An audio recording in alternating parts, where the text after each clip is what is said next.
আজকের রেসিপিটা চিকেনের সবাই চেটেপুটে একবারে খেয়েছে আর বারবার আমাকে জিজ্ঞেস করছে আজকে কিভাবে রান্না করেছো গো চিকেনটা।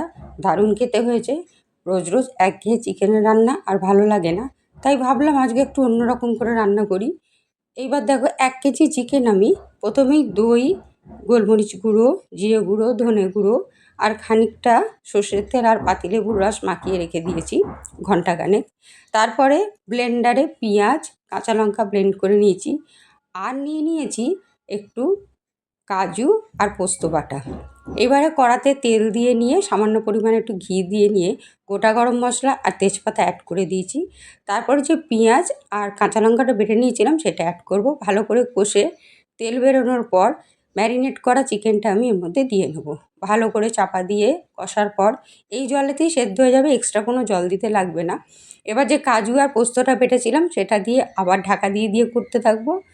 রান্নাটা খেতে এত ভালো লাগে। আর নামাবার আগে সামান্য একটুখানি ঘি দিয়ে নেবো। বন্ধুরা, রেসিপিটা ভালো লাগলে অবশ্যই ট্রাই করো আর আমার চ্যানেলটাকে অবশ্যই সাবস্ক্রাইব করো। ধন্যবাদ।